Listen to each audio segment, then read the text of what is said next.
Edward Miller never thought a single day at a construction site would change the course of his life forever. A retired engineer in his late 60s, Edward was helping an old colleague check on a project when disaster struck. A pneumatic drill malfunctioned right beside him, and in an instant, the world went silent. Doctors told him the blunt trauma had left him completely deaf, maybe for life. At home, his daughter Rachel and her husband Mark rushed in with worried expressions. They moved into Edward's two-story colonial house in Missoula, Montana, claiming they wanted to help him adjust. To Edward, it felt like a blessing. He believed Rachel's caring smile and Mark's offers of assistance were genuine. He thought family had stepped up when he needed them most, but the silence was unbearable. No birdsong in the morning, no laughter of neighborhood kids, no familiar hum of the television he and his late wife Susan once watched together. Every day felt like a prison of quiet. Edward feared that this lonely silence might be permanent. Yet, 3 weeks later, everything changed again. Sitting in the hospital with Dr. Chen conducting a final hearing test, Edward suddenly heard the crisp beeping of a heart monitor, the squeak of footsteps in the hallway, the rustle of a pen on paper. His hearing was back, every sound crystal clear. And with that miracle, Edward's heart swelled with joy, imagining how happy Rachel and Mark would be when he told them the good news. Little did he know, the first words he would hear at home would break his heart more than silence ever could. Edward Miller left the hospital that morning with a heart full of gratitude. For 3 endless weeks, he had lived in a cage of silence, believing the doctors when they said his hearing might never return. And then, in a single moment, the world came rushing back. Every beep, every footstep, every distant voice, even the hum of the elevator seemed like music. He had nearly forgotten what life sounded like. And now, every noise was a gift. As Edward slid into his old Honda Civic in the hospital parking garage, the familiar rumble of the engine brought tears. To his eyes, a song from a classic rock station, one his late wife Susan used to love, spilled through the speakers. "Everything happens for a reason," Susan used to tell him.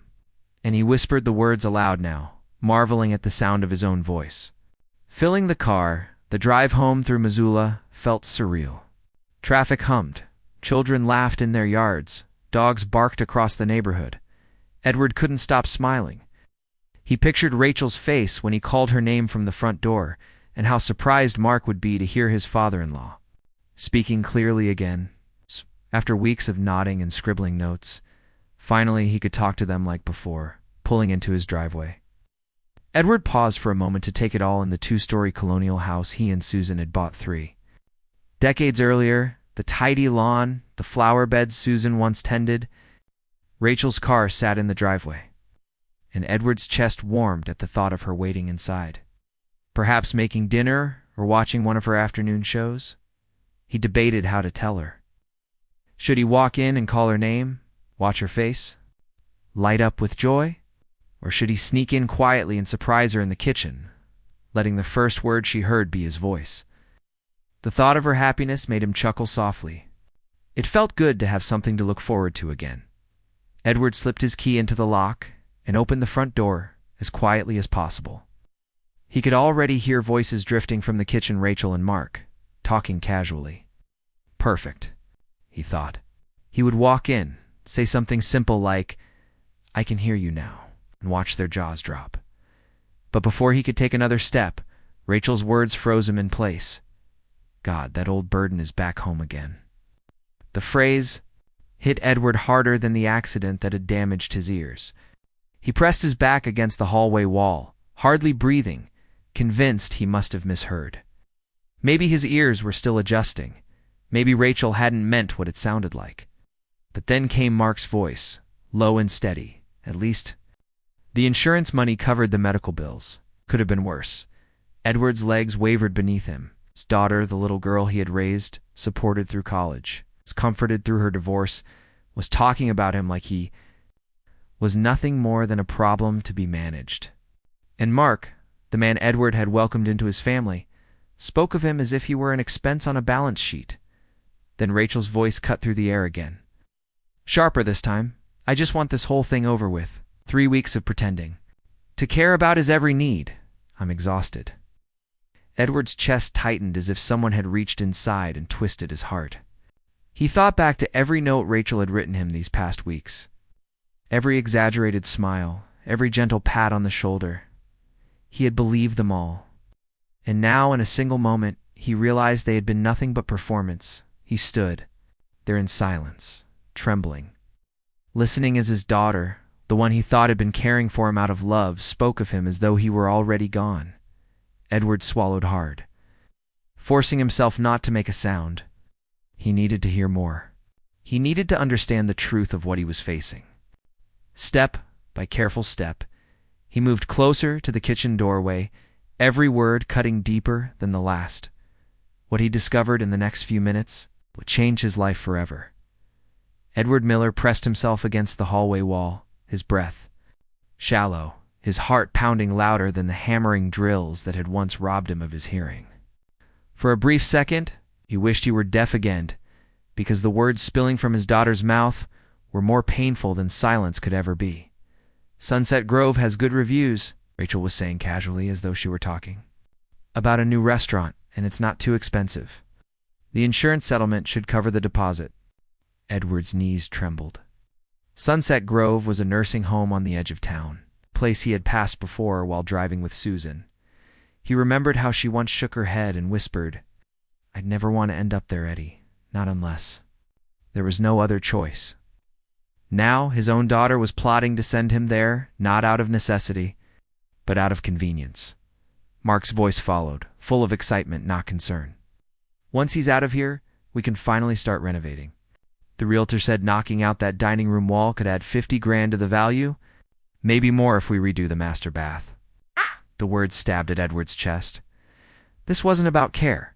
This wasn't about love. They were speaking about his home, the home he had built with Susan.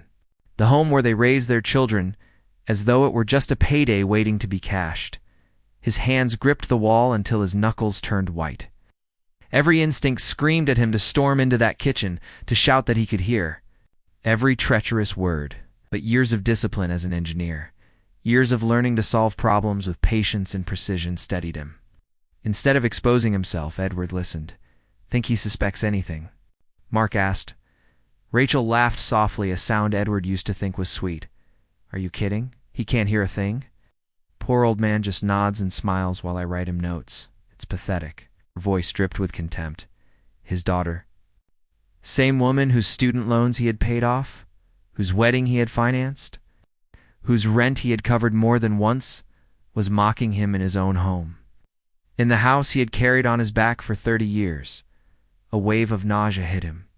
Every memory of her scribbled notes these past weeks suddenly looked different in his mind. The cheerful words, the exaggerated smiles, they weren't signs of care. Were props in a cruel performance. Edward's jaw tightened. He needed to be certain. He needed to test them. Drawing on the calm resolve Susan had always admired in him, stepped into the kitchen doorway, deliberately letting his footsteps sound heavier than usual, like an unsteady old man. Instantly, their faces changed. Rachel's eyes widened, her lips curling into a practiced smile. She rushed over, her voice dripping with sugary concern. "Dad, you're up! What are you feeling? You look tired."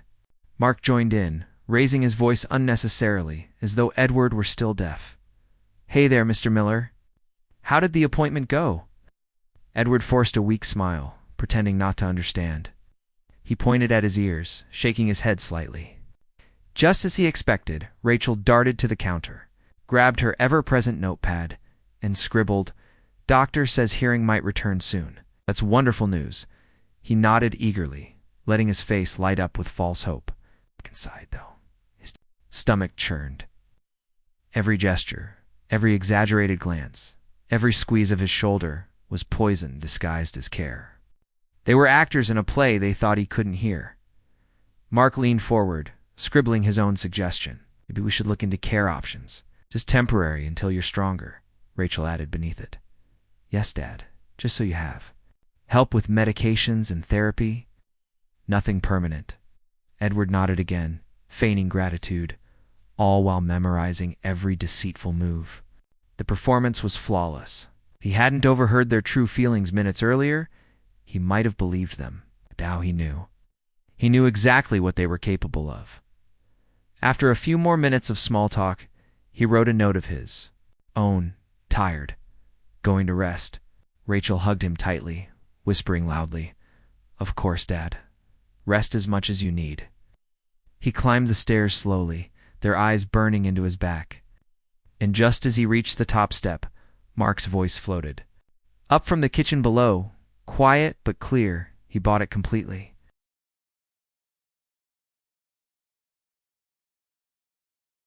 Edward closed his bedroom door behind him, his hands trembling. He sat on the edge of the bed, staring at the framed photograph of Rachel's college graduation.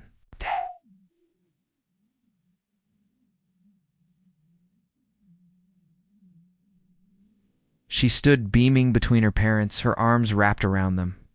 That smiling girl was gone. In her place stood a woman who saw her father not as family, but as an obstacle. For the first time since Susan's passing, Edward's grief turned into something sharper, colder. He was no longer the helpless man they believed him to be. He had a secret, and he would use it. They thought he was deaf. They thought he was weak. But Edward Miller had heard every word, and that would be their undoing. Edward Miller closed his bedroom door, leaning against it as though the wood itself could hold him upright. His heart was still hammering, but his mind was sharpening. The daughter he had trusted was scheming with her husband to throw him away like yesterday's news. If he had confronted them in that kitchen, they would have smothered him in excuses and tears, weaving lies until even he doubted what he had heard. No, he would not tip his hand yet. He would listen. He would learn. And when the time came, he would strike. He knew this old house better than anyone. He and Susan had renovated it themselves over the years, replaced the floors, opened the living room, even added the heating vents 20 years back. Those vents carried sound from the kitchen up to the second floor, like an old-fashioned intercom. If he positioned himself carefully in the upstairs hallway, he could hear conversations below almost as clearly as if he were sitting at the table that night. Edward tested his memory. He knew which floorboards groaned and which stayed silent, though. The third step creaked badly on the left, but was safe on the right edge. Quiet as a shadow, he moved into place. Sure enough, Rachel's voice carried through the vent with chilling clarity. "Sunset Grove is $4,800 a month," she was saying. "But Medicare will cover most of it if we get the right evaluations." Mark chuckled. "We'll get Dr. Henderson to handle that. He owes me for that Camaro deal. He can write up whatever report we need." Edward gripped the banister until his knuckles turned white. They weren't simply tired of caring for him. They were plotting fraud. His own daughter was conspiring to fabricate signs of dementia, to brand him incompetent, to steal away his independence. The betrayal pressed on his chest like a heavy stone. He thought of Susan, how she had always sensed Rachel's selfish streak. "You give her too much. Eddie," she had warned. "You think you're showing love, but you're teaching her to take without giving back." How right she had been? He stayed in that position for nearly an hour, listening as Rachel and Mark planned his downfall like a business deal. They discussed the realtors estimate nearly $470,000 for the house. They debated what renovations would boost the value, which neighborhoods they could afford once they sold the old place. It wasn't a home to them, not a lifetime of memories. It was just an asset to be liquidated. When footsteps approached the stairs, Edward slipped silently back into his bedroom and lay down, arranging himself as if he had been napping. Moments later, Rachel knocked lightly and entered with a steaming mug of tea. Her face wore the soft mask of concern that had fooled him for weeks. "You looked tired earlier, Dad," she said sweetly. "I thought you might want some tea." Edward forced a grateful smile, picked up his notepad, and wrote, "Thank you. You're so good to me." The words tasted like ash in his mouth, but Rachel's smile brightened as if she had won a prize. She patted his shoulder with calculated gentleness before retreating downstairs. From the heating vent, Edward heard her whisper to Mark, "He's completely clueless, just like we planned." The rage inside him solidified into something colder, more dangerous. They thought they were the hunters circling their prey. But Edward Miller had survived decades in the construction industry. Weathered recessions, layoffs, and the loss of his beloved wife. He knew how to endure. He knew how to plan. And now, he had the one thing his daughter and son-in-law didn't know. He possessed dash information, every word they spoke, every false gesture of kindness, every scheme whispered in what they believed. With safety, he would collect like evidence. They were building a case against him. What they didn't realize was that they were also building his case against them. Alone in the darkened room, Edward picked up Susan's old wedding ring from the dish by his bed. He held it between his fingers, remembering how she used to twist it whenever she was deep in thought. "What would you do, Sue?" he whispered. He already knew the answer. She would tell him to stop enabling Rachel, to stand firm, to protect what was his. Edward set the ring back in its dish, his jaw tightening. His daughter thought she was dealing with a helpless, deaf old man. She was wrong, could hear every word. And when the time came, she would learn exactly how dangerous silence could be. Edward Miller sat alone in his study, the one room in the house that still felt entirely his own. It was where he had managed the family finances for 30 years, stacked file folders, labeled drawers, receipts, and bank statements all neatly organized. Numbers had always made sense to him, people not so much. That night, as the murmur of Rachel and Mark's plotting drifted faintly up from the kitchen, Edward opened his filing cabinet. If his daughter wanted to treat his life as a ledger, then he would confront the truth the same way he'd done every job and construction measure, twice. Cut once. He pulled out a thick folder, marked Rachel. Inside were documents spanning decades. The first he noticed was a faded invoice from her wedding. $35,000. He remembered cashing out part of his 401k and taking overtime shifts, just to give her the day she had dreamed of. "Make it perfect, Dad," she had said tearfully. And he had. Susan, even in failing health at the time, had smiled proudly watching their daughter walk down the aisle. Beneath it lay a pile of student loan statements. $28,000 in payments, all in his handwriting. He could still see Rachel at 20, sitting at their kitchen table, sobbing. "Dad, I can't do this. The debt is crushing me. I'll have to drop out." Without hesitation, Edward had written the checks. He had told her she was smart, that she deserved to finish her degree, that no debt would stop her future. He flipped to the next document. A receipt for $15,000, the down payment on her first apartment. He recalled her voice on the phone that day. "Dad, if I don't get this place, I'll lose it. Can you help me? Just this once?" Of course he had said yes. He always said yes. But as Edward dug deeper, the documents grew heavier. Medical bills for Susan's final months, $67,000 after insurance. He had carried that burden alone. Rachel had found excuses, calling occasionally, but rarely visiting. He remembered Susan's frail voice whispering, "Where's Rachel today?" in his own practiced lie. "She'll be here tomorrow, sweetheart." "She's just busy." The numbers blurred as Edward's hands trembled. Over $100,000 given freely, joyfully, because he believed helping his daughter was the truest expression of love. And now that same daughter called him a burden. Edward set the folder down and opened an old photo album. There she was, Rachel at her college graduation, her arm wrapped tightly around him, smiling at the camera. "I couldn't have done this without you, Dad. I'll never forget how much you sacrificed," she had whispered that day.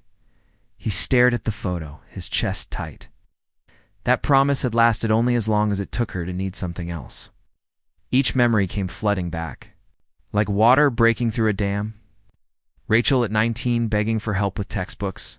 At 25, insisting the wedding had to be grand because Mom would want it that way.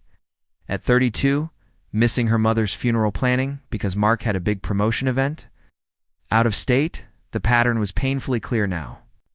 Rachel never came simply to be with him. She came when she needed money, when she wanted something solved, when her own choices caught up with her.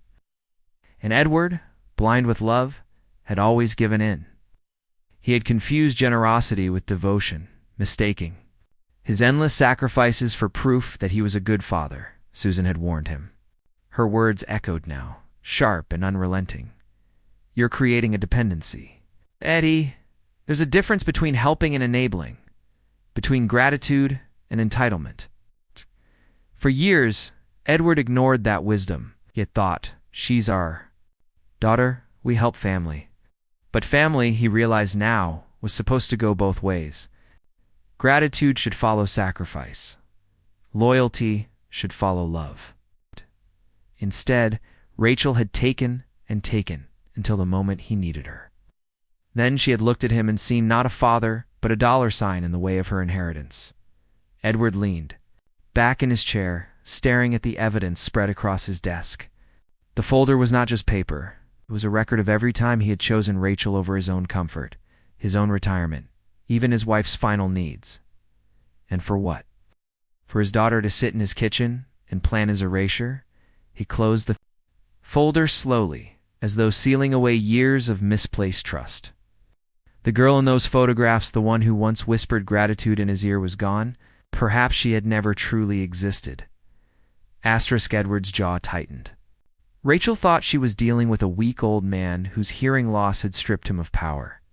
She had no idea that every word, every plan, every cruel calculation had been heard, remembered, and now weighed against her in the ledger of Edward's life. She had taught him one lesson well. Generosity without boundaries becomes a weapon in the wrong hands, and Edward Miller was finished arming her. The next morning, Edward Miller woke, with a resolve he hadn't felt in years.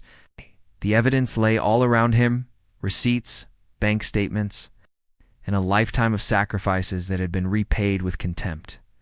His daughter Rachel saw him as an obstacle, not as a father. And if she was willing to forge medical evaluations to strip away his independence, then he needed protection stronger than whispered promises. Susan's old advice echoed in his mind. Kindness is strength, Eddie, but when you give it to someone who doesn't deserve it, you're not helping them, you're handing them a weapon. Rachel had taken his kindness and sharpened it into a blade. Now it was time to take that weapon back. At 10 o'clock sharp, Edward slid behind the wheel of his Honda Civic and drove into downtown Missoula. He parked in front of a familiar Victorian-style building with a brass plaque by the door. Robert Henley, attorney at law. Robert had handled Susan's estate 5 years earlier, guiding Edward through the storm of grief with steady professionalism. If there was anyone Edward trusted, it was him. Inside, Robert greeted him warmly, but with concern. Thomas, he paused, catching himself. Edward, I thought you were having hearing difficulties. Edward looked him square in the eyes. I was. Not anymore. And I need to change my will today. The lawyer studied him carefully, as though weighing his clarity of mind. This is a serious decision. Are you certain? Edward's voice was calm, steady. I've never been more certain of anything in my life. Everything goes to my son David. The house, the savings, the investments, all of it. Rachel will receive exactly $1,000 for reasons she will understand. For the next hour, they worked through the details. The house valued at $450,000. His savings account another $180,000. Got investments, roughly $120,000 more. A lifetime of work, about $750,000 in total, secured for David's future. When the draft was complete, Robert raised a final caution. You understand, Edward, this is a dramatic change from your current will. Rachel could contest it. She could argue undue influence or claim you were mentally incompetent when you signed. Edward allowed a thin smile. Let her try. All the proof I need of her intentions. She doesn't know it yet, but I've been listening. By early afternoon, the papers were signed, witnessed, and filed. Robert handed Edward a sealed copy. Most clients don't take one home, he said with a raised brow. I want it where she can see it, Edward replied. Right where she. No, I made the choice myself. The drive home felt lighter than any trip he had taken in years. For once, Edward wasn't simply reacting to Rachel's demands. He was taking control of his own life. He wasn't just protecting his estate, he was reclaiming his dignity at home. Edward placed the envelope on the kitchen counter where Rachel would be sure to notice it. Then he settled into his recliner with a newspaper, his posture calm, his breathing steady, He had spent 3 weeks pretending to be deaf, playing the fool. Now, the real performance was about to begin. When the front door opened, Rachel and Mark came in laughing, arms full of shopping bags. The sound of crinkling paper and hurried footsteps filled the kitchen. Then came silence, broken by a sharp gasp. "Chris, look at this," Rachel whispered, her voice shaking. "That old man changed his will." Edward kept his eyes on the newspaper, his expression neutral, while the sound of frantic paper rustling filled the air. "All of it goes to David," Rachel's voice cracked. "The house, the savings, everything. I get $1,000, for reasons she will understand." Mark's voice rose, filled with panic. "That can't be legal." "When did he even do this?" "It's dated today," Rachel hissed. "Today, while we were out playing the good little caretakers." Edward smiled faintly behind the newspaper. His daughter thought she was clever, thought she had outmaneuvered him. But now she knew. The man she dismissed as a burden still had sharp edges. What Rachel didn't realize yet was that this was only the beginning. Edward. Miller didn't move when Rachel's panicked whisper carried through the kitchen. He kept his newspaper raised, eyes scanning words he wasn't really reading, while inside his chest his heart beat steady as a drum. He had planted the seed, and now it was sprouting exactly as he expected. Rachel and Mark were unraveling, but Edward knew this fight wasn't finished.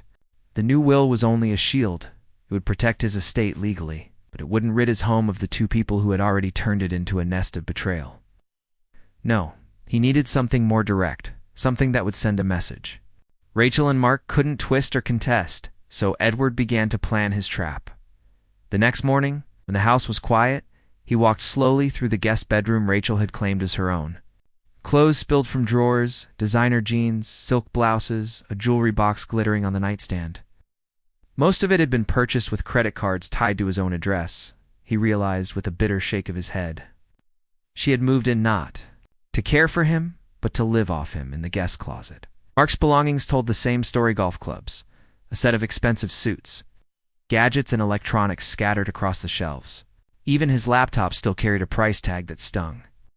Edward's conscience. Edward went to the basement and pulled out 2 leather suitcases, old but sturdy. He and Susan had used them for trips to Yellowstone and Mount Rushmore. Those bags had once carried laughter, shared sandwiches, and the kind of memories that sweetened a marriage. Today, they would serve a colder purpose. Asterisk one by one. He folded Rachel's clothes and placed them neatly in the first suitcase. He packed her jewelry box, her photo albums from college, even her preserved wedding dress. Each item felt like another, nail sealing the coffin of his patience. Then he turned to Mark's things, filling the second suitcase with his gadgets, his golf accessories, his suits. By the time he finished, both suitcases bulged with the weight of their entitlement. Edward carried them to the living room and placed them squarely in front of the couch, where no one could miss them. They stood like monuments, silent witnesses 2 years of taking and never giving back. Edward sat in his recliner, the same chair, where he'd spent countless evenings beside Susan, and waited, kept his breathing even, his posture calm.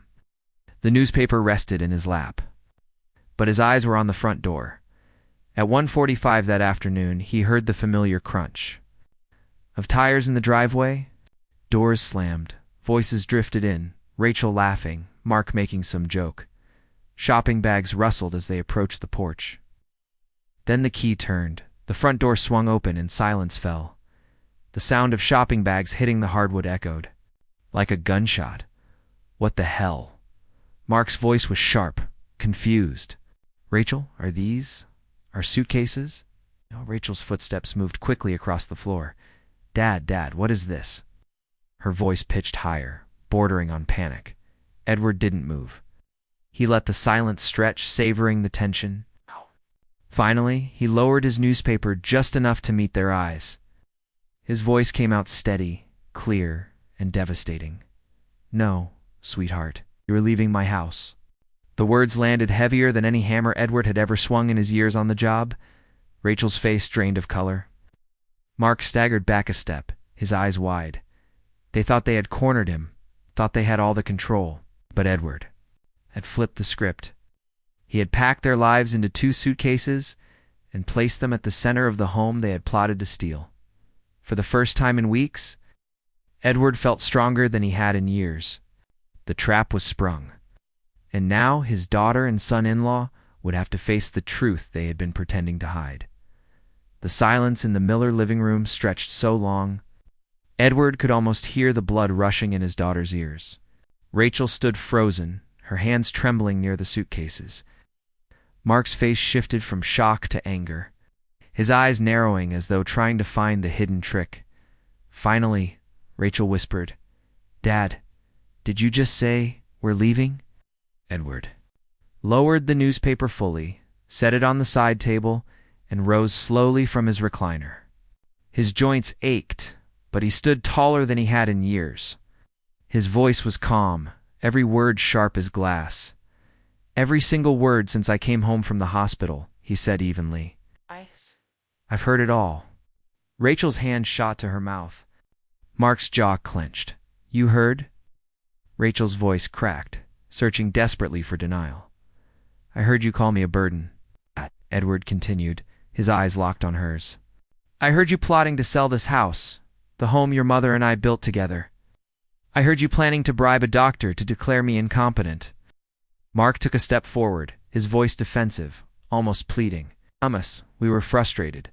"We didn't mean you meant every word," Edward cut him off. "Don't insult me with lies now." Rachel's tears came fast, but Edward recognized them for what they were: tools. The same ones she'd used since she was a little girl asking for another favor, another handout. She dropped to her knees in front of him, clutching his arm. "Please, Dad. I was wrong. I was overwhelmed. I love you. You know that."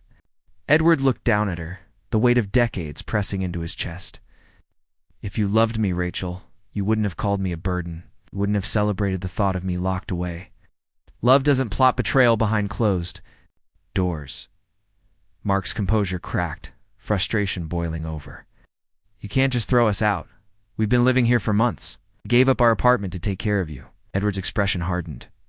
"You moved in because you couldn't afford rent. Don't twist it into charity." He pointed to the suitcases. "Everything you brought into this house is in there. That's more than you deserve." Rachel's sobs grew louder, her voice. "Breaking Mom would be devastated to see you treat me like this. I'm your daughter. I've made mistakes, but I'm still family." The mention of Susan cut deep, but Edward stood his ground. His tone turned to steel. "Your mother warned me about you before she passed. She told me you only come around when you need something. And she was right." Rachel's face went pale, the tears slowing as the truth settled like ice between them. Mark muttered, his voice trembling with anger. "We'll contest this. Number. Sane man disinherits his own daughter. We'll prove you're not competent." Edward's lips curled into a thin smile. "Good luck with that. My lawyer has more than enough to protect my decision. And if you think you can scare me, you've forgotten who raised you? I survived years in construction and losing the woman I loved. I can survive losing you." The weight of his words hung in the air. Rachel finally stood, her face twisted with resentment. She grabbed one suitcase, Mark the other. Together they dragged their belongings toward the door, the heavy thud of the bags across the floor echoing like punctuation marks on a chapter finally closing at the threshold. Rachel turned one last time, her eyes cold with bitterness. "You'll regret this, Dad. You'll be all alone." Edward met her stare without flinching. "I've been alone for years. At least now, I won't have to pretend I'm not." The door slammed behind them, and just like that, the house was quiet. Not the suffocating quiet of deafness, not the tense quiet of hidden betrayal. This was a silence of peace, of freedom. Edward looked around his living room, at the home he had reclaimed, and for the first time in decades, he felt truly in control of his own life. They had thought they were the ones writing the ending of his story. But Edward Miller had taken back. The pen, the suitcases sat heavy in Rachel and Mark's hands, as though they carried more than clothes, trinkets more than the years of entitlement and greed stuffed inside. They carried the weight of betrayal. But instead of leaving quietly, two of them made one last desperate stand. Rachel dropped her suitcase with a thud and fell to her knees again, clutching her father's arm. Her face was wet with tears, her voice trembling with a kind of desperation that might have fooled anyone who hadn't heard the truth with his own ears. "Please, Dad, please, I'm your daughter. I made mistakes, but I love you. Don't throw me away." Edward's eyes stayed cold, steady. "If you loved me, Rachel, you wouldn't have called me a burden. You wouldn't have planned to lock me in a nursing home so you could cash in on this house. Don't confuse need with love." Mark stepped forward, his frustration spilling. "Over. You can't just put us out on the street. We've been here for months. We've built our lives here. We have rights." Edward turned, his voice firm but calm. "You have no rights to this house. You're not tenants, you're not partners, you're guests, and your welcome has expired." Rachel's sobs turned to anger. "After everything I've done for you, I moved in, I cooked, I cleaned, I gave up my life to care for you, and this is how you repay me." Edward's voice cut through her lies like steel. "Care? You mean the performance you put on for 3 weeks? Writing notes, patting my shoulder, pretending to smile while calling me pathetic behind my back? That wasn't care. That was theater." The curtain has fallen. Her face twisted rage. Flashing behind her tears, she tried again, softer this time. "Mom would want you to forgive me. Wouldn't want you to throw your own daughter away. That was the final straw." Edward's jaw tightened. "Your mother warned me about you. Before she died, she said, Eddie, Rachel only comes around when she needs something, and she was right. Even while she lay in hospice, you asked me for $5,000 for your anniversary cruise. You left her bedside for a vacation. Don't you dare. Speak her name as a shield for your choices." Rachel faltered, the memory clearly striking its mark. For a moment, her tears dried, and all Edward saw was the calculation flickering in her eyes. "Mark, you're growing angrier," jabbed a finger at Edward. "We'll contest the will. No court will believe a man in your condition chose to disinherit his only daughter. We'll prove you're incompetent." Edward's lips curved into a thin smile. "Go ahead, try. My lawyer has everything in writing, every change properly witnessed. And more than that, he has recordings." It wasn't true, but the bluff landed perfectly. Mark's face went pale, his bravado faltering. Rachel's eyes widened in panic. "Recordings?" she whispered, her voice breaking. You've been recording us?" Edward didn't answer. He didn't need to. Their terror was enough. Rachel tried one final tactic, her voice shrinking to the small, pitiful tone she used as a child. "Dad, please, don't leave me out here with nothing. I've always been your little girl." Edward's reply was ice. "My little girl is gone. The woman standing in front of me is a stranger who tried to steal my dignity in my home. And strangers don't live under my roof." Mark growled, grabbing his suitcase again. "This is insane. You'll regret this. You'll be alone." Edward's gaze hardened, his voice low and final. "I've been alone for years. At least now I'll have peace." With nothing left to say, Rachel and Mark dragged their suitcases to the front door. Every step sounded heavier than the last, the thud of their bags against the floorboards echoing like judgment. At the doorway, Rachel turned back, her face streaked with anger and despair. "You'll see, Dad. You'll see what it feels like to be really alone." Edward straightened his shoulders, his eyes never wavering. "I'm looking forward to it." The door slammed shut, and the echo rolled through the house like thunder after a storm. But this time, Edward felt no fear. The storm had passed. The betrayers were gone, and the home he had built with Susan was as once more silent. Yes, but filled with peace instead of treachery. The slam of the front door echoed through Edward Miller's home like the tolling of a bell. For a long moment, he stood in the center of the living room, the silence wrapping around him like a heavy blanket. But this time, silence didn't mean isolation or betrayal. It meant peace. It meant freedom.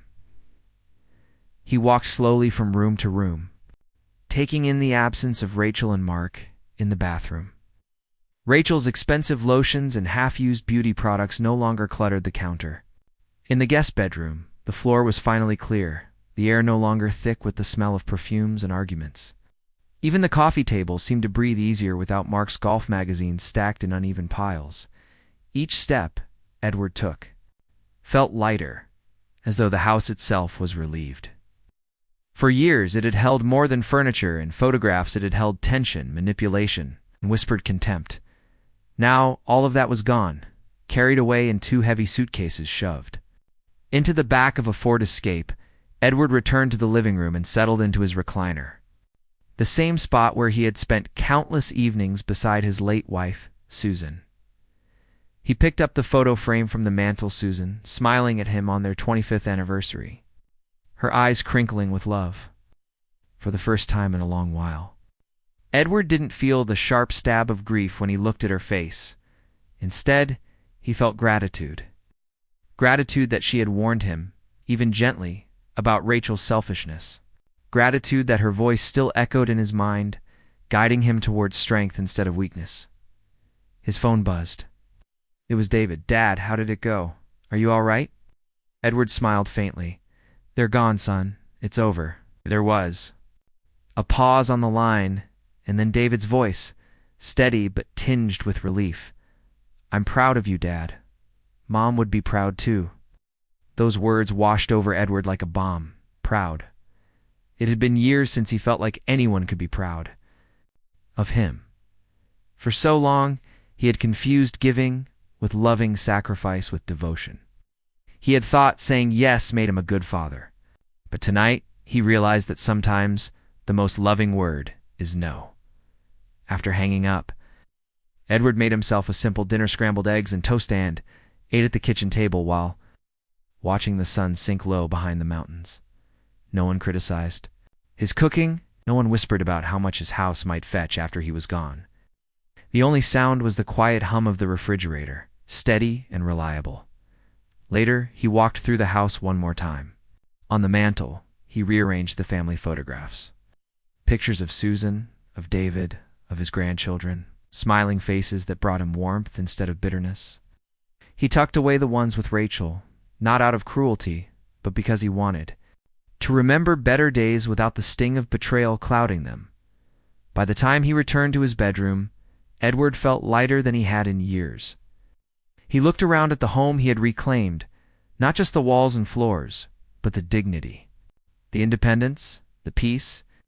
He lay down in bed and let out a long breath, the kind of breath that comes only when a burden has finally been lifted. For the first time since Susan's passing, Edward slept without the weight of grief or fear pressing on his chest. He slept as a man free in his own home, with his own choices, living on his own terms.